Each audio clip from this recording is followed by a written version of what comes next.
Hoje é 13 de dezembro de 2018, são 10h20, mas o dia começou muito cedo. O escriba extraiu alguns minutos do trabalho para cumprir uma atribuição que se impôs. Os jornais de hoje, o Estado de São Paulo, quinta-feira. Moro quer penas mais duras para crimes de corrupção. O eminentíssimo ministro da Justiça, e o será daqui a alguns dias, lembra a este velho escriba Savonarola, que foi um dos frades mais brilhantes, encardidos e respeitados da velha Itália ao tempo, e terminou conflitando com o Papa.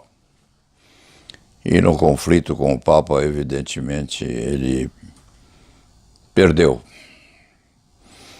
Era Savonarola um denunciador dos crimes, das infrações praticadas por terceiros. E queria, sim, penas muito duras. Moro quer penas mais duras para crimes de corrupção.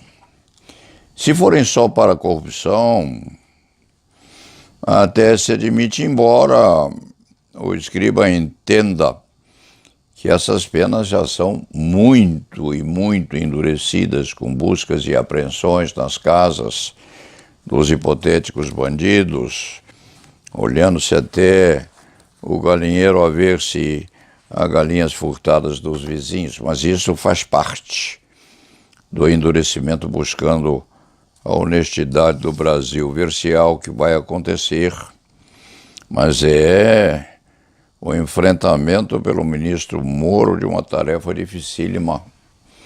Pode inclusive ser mais tarde ministro do Supremo Tribunal Federal.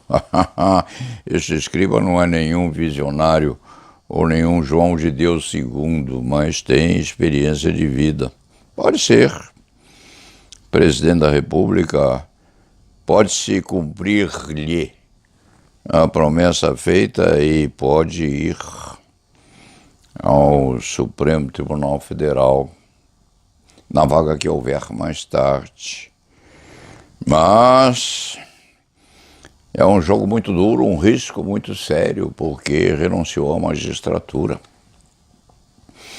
Uma renúncia só justificada pela intenção acentuada, acendrada e terrível de colocar ordem nesse país. Um Savonarola, sim, que se espera venha a dar certo. O Deus dos cristãos que o ajude nessa tarefa e o faça ser implacável, sim, mas impecável também, porque os críticos estão por aí. A seguir no Estadão,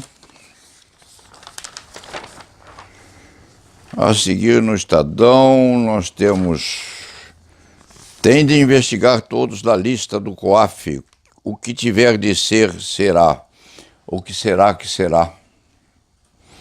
É uma música linda de um autor cujo nome eu escriba não tem no cérebro agora, mas belíssima canção, ao tempo em que o escriba ainda experimentava a garganta nesse tipo de enfrentamento das veleidades. O escriba chegou até a gravar O que será, que será. Belíssima. O que será, diz Janaína. É a nossa deusa mirim de aço. Deusa mirim de aço é quase um cacófato, não. Deusa mirim de aço. Acidulada, sim. Exigente também. Insistente, surgindo no panorama ao lado de Miguel Reale Júnior, na célebre disputa que levou ao enfrentamento daquilo que nós temos hoje como um progresso no Brasil evidente. Então essa menina aí, essa moça, tem um papel relevante na história recente no Brasil. Deusa Mirim de Aço, Janaína, muitíssimo bem votada. Havemos de ver como essa deusa brasileira há de se comportar mais tarde. Trabalho difícil também, e é preciso impecabilidade. É preciso que a criatura não tenha pecados. A seguir, Bolsonaro envolto nos problemas do chofer particular do filho. Se algo estiver errado, que paguemos. Se o filho pagar, o pai vai sofrer muito. Se o filho estiver errado, o pai vai sofrer.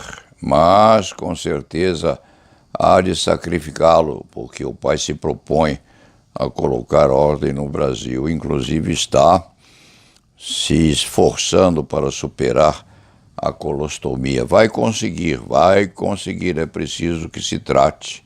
E há de deixar a presidência durante alguns dias, se a tanto se dispuser, e durante esses dias em que estiver referendando essa colostomia, nós vamos ter na presidência da República um general de exército muito voluntarioso, que os dois se deem bem.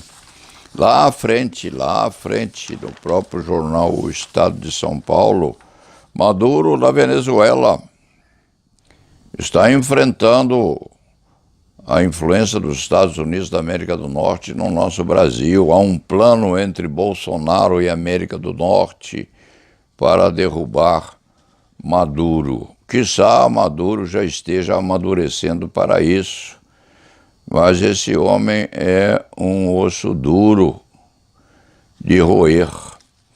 Nós ainda não temos o submarino atômico.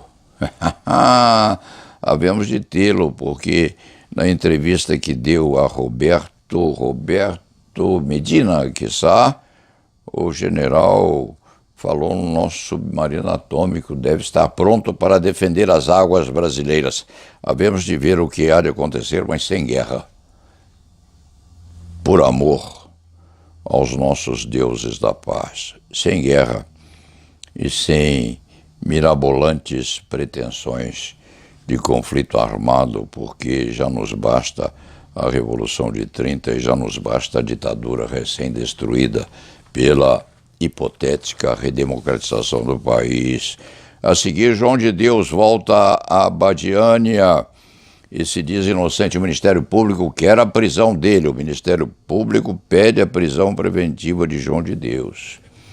Nisso aí aparece Oprah, que se fosse candidata a presidente dos Estados Unidos, seria eleita.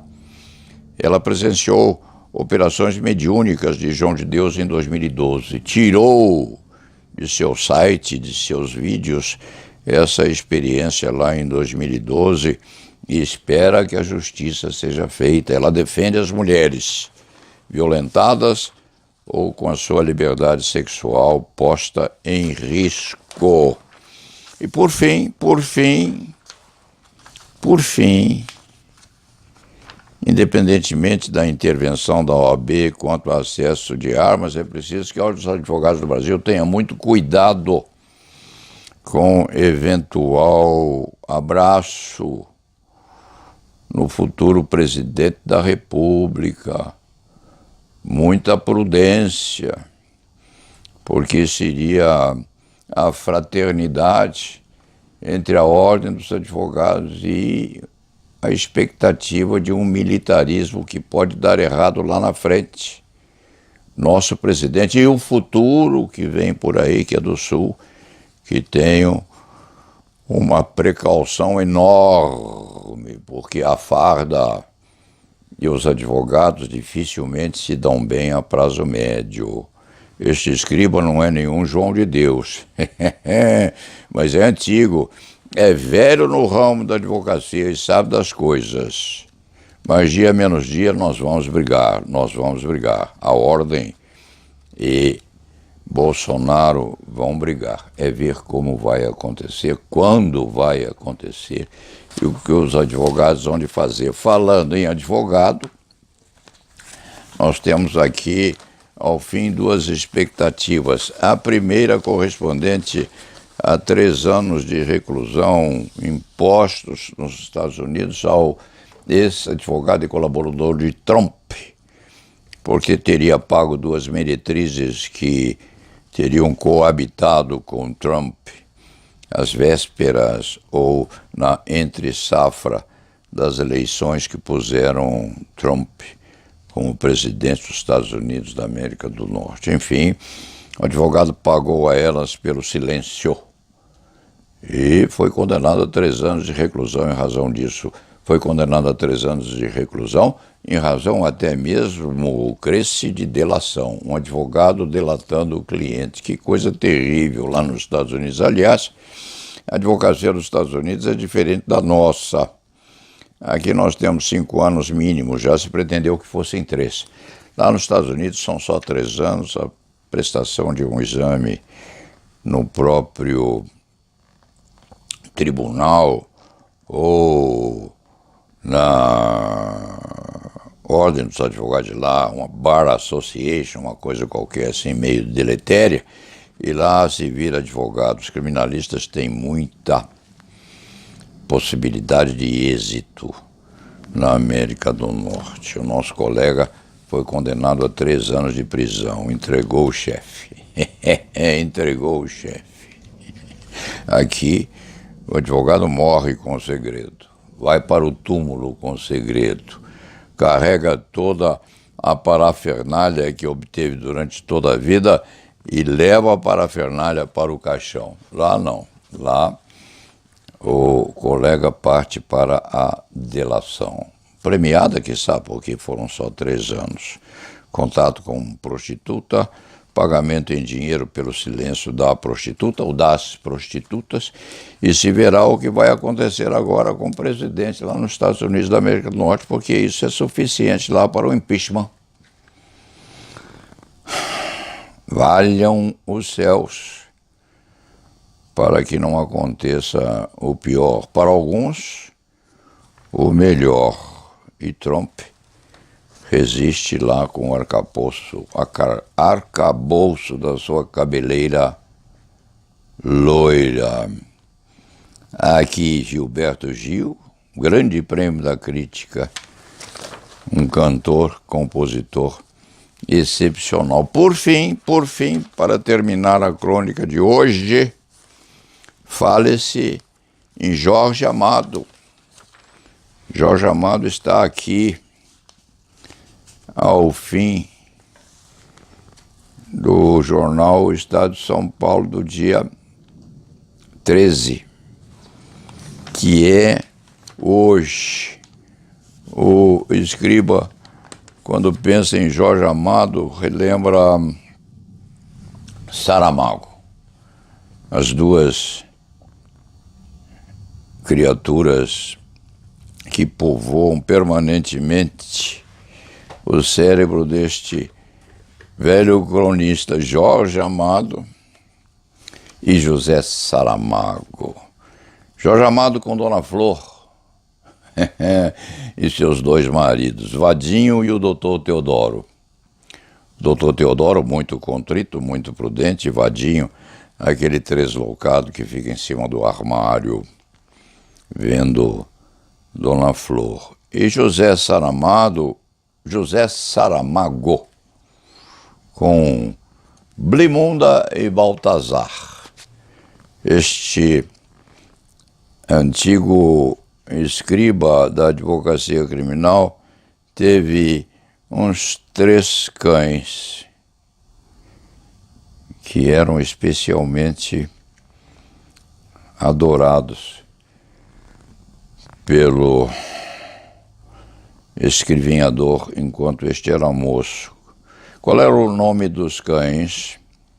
Dona Flor, uma cachorra inteligente, mais inteligente que muitos de nós, e que fez a alegria deste escriba enquanto ele escrevia algumas das suas crônicas, lá muitos anos atrás. Depois, Blimunda e Baltazar eram um casal de cães, também lindos. Baltazar e Blimunda são personagens de José Saramago. Ontem ou anteontem, o escriba de vez em quando aprecia aquele programa da TV Cultura que tem, às vezes, criaturas fenomenais debatendo, principalmente Leandro Carnal, uma máquina de pensar que dá uma inveja muito saudável neste cronista, porque Leandro não pensa para falar. Aqui, este escrivinhador tem que ler primeiro na mente, no quadro negro que tem na cabeça, aquilo que vai dizer depois. Karnal é como era Valdir Troncoso Pérez. Valdir dizia: Paulo Sérgio, eu acho que falo antes de pensar. Karnal parece ser a mesma coisa. Fala como uma catadupa, sem um gaguejar, sem uma interrupção. E perfeito, da cabeça aos sapatos envernizados. Que coisa extraordinariamente espetacular. Então, o cronista de vez em quando aprecia aquele programa da TV Cultura. E apreciando aquele programa da TV Cultura, viu anteontem a entrevistadora perguntando aos oradores ou aos debatedores quais seriam os livros preferidos por um e outro.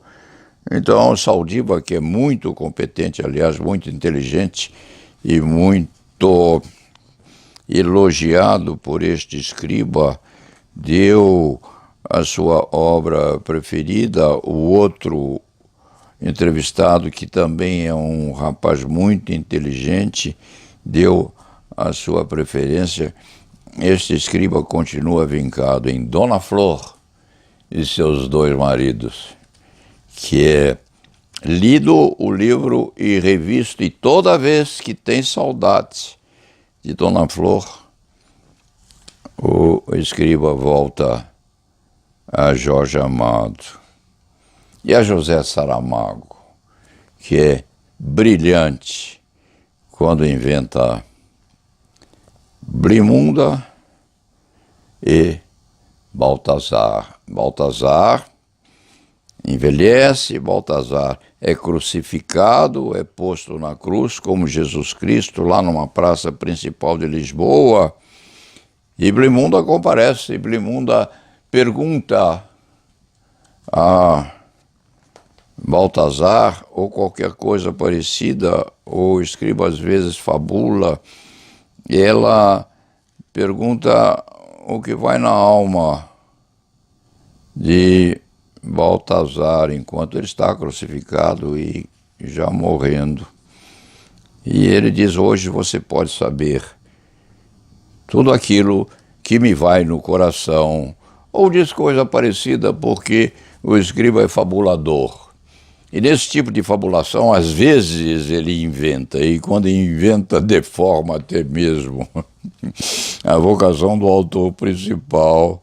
Ele diz: agora você pode, agora eu sou todo seu. E ele estava a morrer. Então, com isto aqui, se termina a leitura do jornal Estado de São Paulo de hoje, com a figura de Gilberto Gil, ex-ministro e extraordinário fautor da dignidade no nosso Brasil, com seu violão na mão. Erudito e popular, Jorge Amado erotizou a narrativa e lutou contra o preconceito racial. O nosso Jorge.